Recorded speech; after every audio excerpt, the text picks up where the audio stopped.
नमस्कार, आप देख रहे हैं वीके न्यूज और मैं दृष्टि उपाध्याय। कोरोना वायरस के प्रकोप के चलते 21 दिनों का लॉकडाउन किया जा चुका है। लॉकडाउन के चलते सभी ऑफिस और दफ्तर बंद हैं। तो वहीं दूसरी तरफ सरकार गरीबों के लिए राहत पैकेज का ऐलान करने के साथ साथ लोन और ईएमआई में भी रिलैक्सेशन दे रही है। इकोनॉमिक सेक्टर में अब तक 1.7 लाख करोड़ रुपए के पैकेज का ऐलान किया जा चुका है। लॉकडाउन की वजह से सरकार लगातार कर्ज तो कर रही है, मगर किसी तरह की इनकम नहीं हो पा रही, जिसकी वजह से देश की आर्थिक व्यवस्था पर संकट गहरा गया है। कोरोना महामारी की वजह से लॉकडाउन के मद्देनजर देश में वित्तीय आपातकाल लागू कराने की मांग बढ़ रही है। इसीलिए हर कोई जानना चाहता है कि वित्तीय आपातकाल या इकोनॉमिक इमरजेंसी क्या होती है और अगर ये लागू हो जाता है तो क्या होगा। दरअसल वित्तीय आपातकाल की बात करें तो भारत में अब तक इसे एक बार भी लागू नहीं किया गया है। वैसे तो भारत में 3 तरह के आपातकाल लगाए जाते हैं। पहला राष्ट्रीय आपातकाल या नेशनल इमरजेंसी, दूसरा राज्य आपातकाल या स्टेट इमरजेंसी और तीसरा वित्तीय आपातकाल यानी कि इकोनॉमिक इमरजेंसी। संविधान में वित्तीय आर्थिक आपातकाल की व्यवस्था आर्टिकल 360 में की गई है और अगर कोरोना महामारी के चलते इस आपातकाल को लागू कर दिया जाएगा तो आम नागरिकों के पैसे और संपत्ति पर देश का अधिकार हो जाएगा।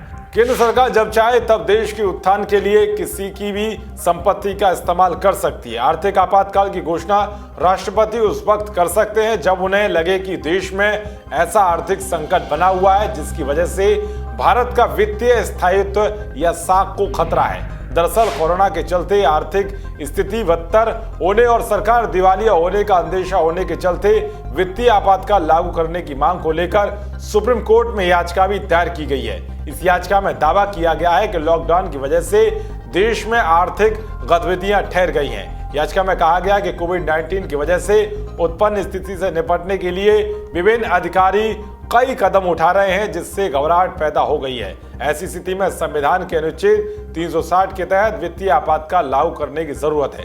इस याचिका को वकील विराग गुप्ता ने centre for accountability and systemic change की तरफ से दाखिल किया गया है। इसके साथ ही इस याचिका में लॉकडाउन के दौरान केंद्र को बिजली, पानी, गैस, टेलीफोन, इंटरनेट जैसी आवश्यक सेवाओं के बिलों की वसूली और ईएमआई की अदायगी निलंबित करने का निर्देश देने का अनुरोध किया गया है। जैसा कि कोरोना वायरस के मद्देनजर प्रधानमंत्री की तरफ से 21 दिनों के लॉकडाउन की घोषणा की गई है, जिसकी अधिसूचना गृह मंत्रालय ने आपदा प्रबंधन अधिनियम 2005 के तहत जारी कर दी है। इसके बाद भी कई अलग अलग राज्यों और पुलिस अथॉरिटी धारा 144 लागू करके कार्रवाई कर रही है। याचिका में इस बात का उल्लेख करते हुए कहा गया है कि सभी अथॉरिटीज की अलग अलग कदमों की वजह से भ्रम और अराजकता की स्थिति उत्पन्न हो रही है, इसलिए भी वित्तीय आपातकाल लागू होना जरूरी है।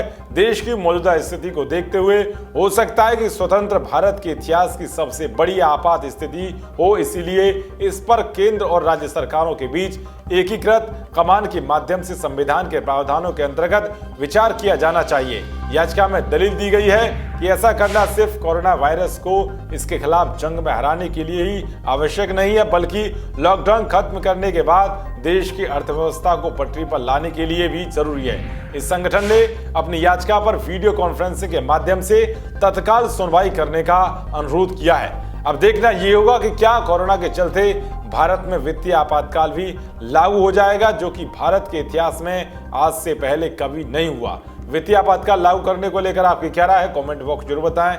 देश और दुनिया की तमाम खबरों को पाने के लिए देखते रहिए वीके न्यूज। शुक्रिया।